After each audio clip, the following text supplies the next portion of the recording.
The second day of our cruise included a morning stop at the lovely Strasbourg France. Located between the Rhine and Ill rivers, it is the official seat of the European Parliament. Two of the main draws are St. Paul's Church and the world-famous High Gothic Strasbourg Cathedral with its Renaissance masterpiece, the Strasbourg Astronomical Clock. Alright, well here's the front of the cathedral. Got a little shop outside, come around. There's a better look at the cathedral. I'll zoom out. This thing is a honker. I won't say 50 stories. The little square that it's in is pretty quaint, pretty cool.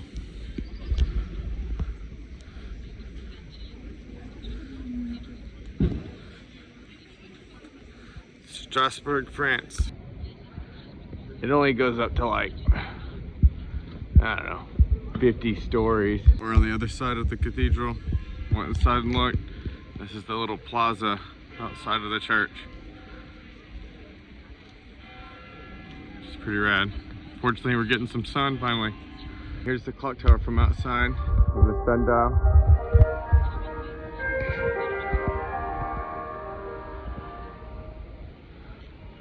Don't know what that was, but kind of cool.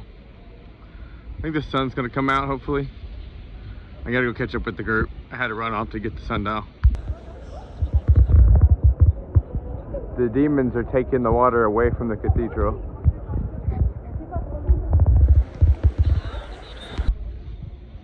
All right, we're going in.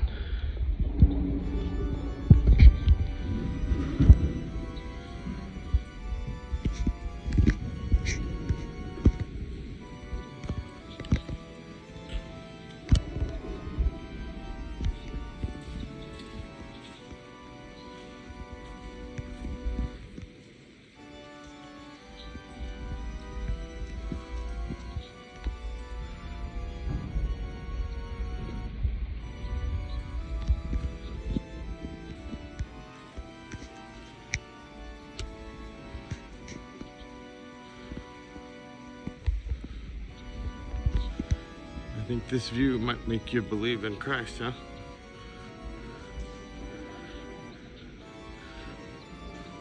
Look at these organs. Freddie Mercury go crazy.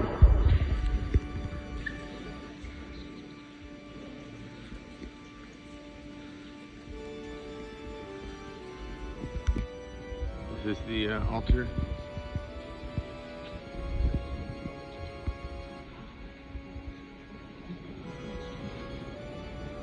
There's the view from inside. The Strasbourg Cathedral in Strasbourg, France. Just walked over this. I don't know what these are. Just throw some money down there or something.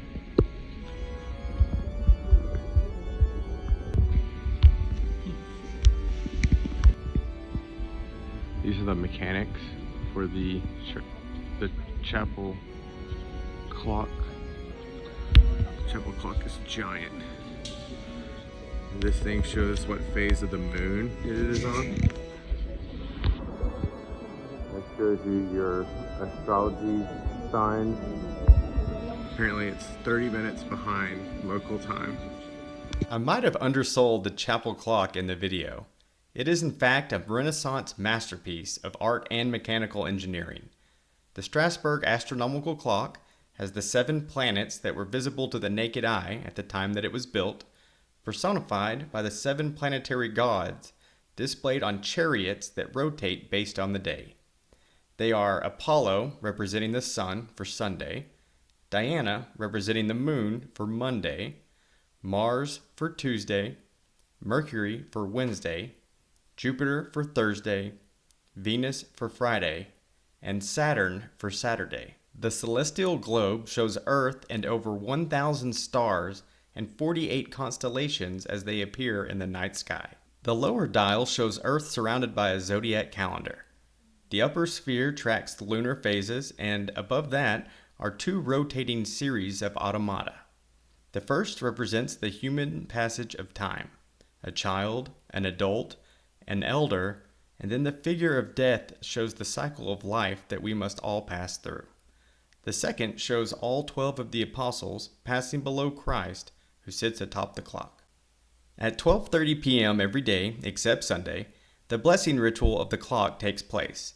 The large mechanical rooster next to the clock, the symbol of France, flaps its wings and crows 3 times during the procession, symbolizing Peter's 3 denials of Christ. As each of the apostles passes by, Christ raises his hand to bestow a blessing to each. Meanwhile, the human passage of time takes place simultaneously, showing the life cycle. Once the last apostle has passed, the show ends with a final blessing from Christ to the crowd. The Strasbourg Cathedral and its clock were the obvious tourist spot, but let's check out more of the city. Got the front seat, first time on the bus.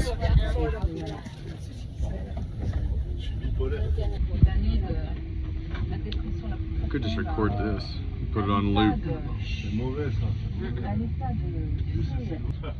He liked it when I booed the Russian. And we have about 60 different delegations and consulates in the city. Not only countries from the EU, from Greece. Strasbourg. Can you see to the right? Way back you have a Cribs. a nest. You see to the right? Way back to the right. Can you see? So that I know that I'm sure that everybody could see a stork at least. Huh? We got couldn't really storks. stop here. You see, all this is a very residential area. Lots of diplomats living here. Lots of, yeah, so we just have to go. But you see, I have to tell you, the storks spend the winter time in warmer countries like southern Spain or North Africa, and they come here between February to August. As soon as the storkings are able to fly, they fly to warmer countries to spend the winter time. It's from Turkey. I will explain you what they are going to do. Look at the flags on the left-hand side. 46 flags. 46 flags of the 46 member countries. Here we speak of the European continent. Here, the 46 member countries, 1949, of course, it was founded to avoid another war. It makes sense, huh? To avoid another war in Europe for the last 20 years, and they won his liberation. So very regularly they demonstrate here. They find this imprisonment illegal. Now, take a look on the left-hand side. Look at the facade of this building. This is on the left the European Court of Human Rights. The 2 towers you have there on the left show the 2 towers, the 2 scales, plates of the shape of the building. It looks like a ship of justice. Can you see? To the left, totally behind you, a boat of justice along the River Ill, which found its perfect docking position in the city of human rights. Once the ideas were under control, Europeans said, now it's time for us to deal with economic issues, and we have to try to protect our natural resources, which were also used to make cannons and guns, and we have to be together to be stronger together. And they created 6 European countries at that time created the European Community of Steel and Coal.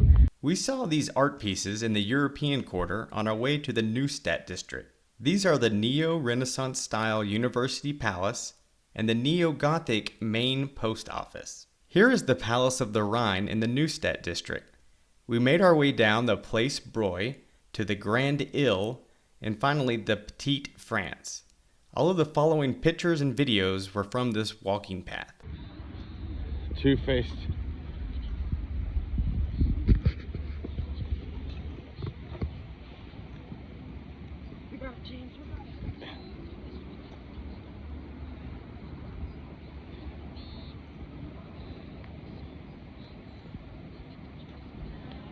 This is the Janus Fountain, known as the birth of civilization. The double-faced head of the Roman god Janus, god of transitions, beginnings, and endings, represents the dual background of French and German heritage of the city. Built to celebrate the 2,000-year founding of the city, it includes a brick replica of the Roman aqueduct. We posed for a picture at one of the many beautiful flower gardens along the Place Broglie.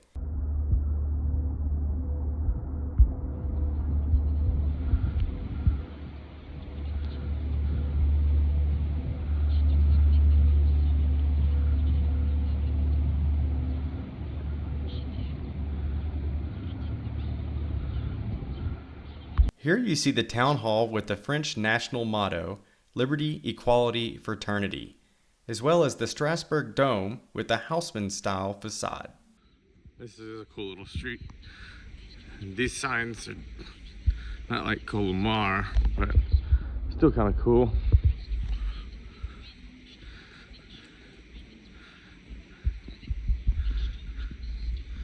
Ooh, fancy. Sleeping stuff. A lot of artisan stores, cafes. Some kind of tea house.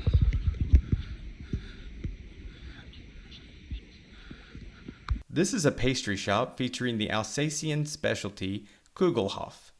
A replica medieval Knights Templar suit of armor sits in a store next to a French contemporary artists exhibit. Lastly, the neoclassical Strasbourg Opera House marked our transition into the Grande Ill section of town.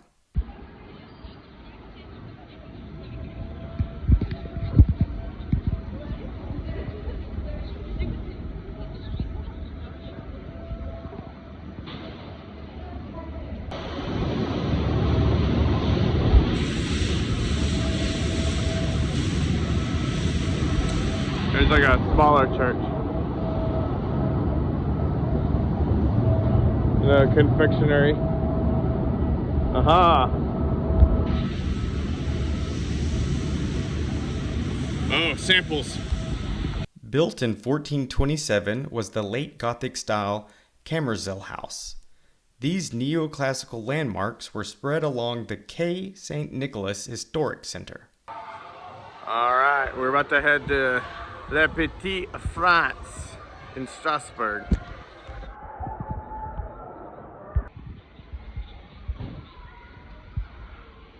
These little flags are like the different regions.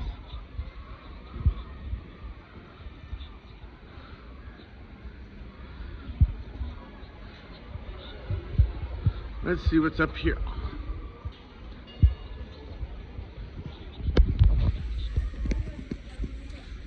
Sneaky? Nothing. Well, maybe. Down here. A little sidewalk. Into the different regions.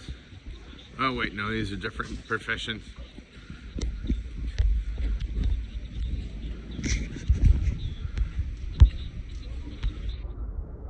The tanners, I don't know what they all are. There's a fish person down there. They heard that we were with a local celebrity, and they're guarding us. There's another one of these little side streets in Strasbourg. Check out the zoom. There's a church or cathedral down there. They're just all over the place. Just taking a stroll in Strasbourg, France, along the waterside with my love. Bonjour.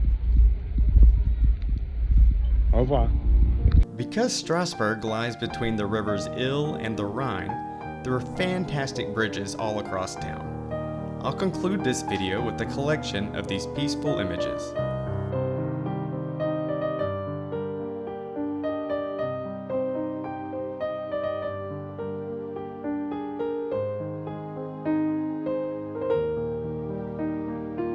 We returned to the ship for lunch, and our afternoon excursion was in Auvergne, France. Stay tuned for that video. This has been Travelin' with Juicy James.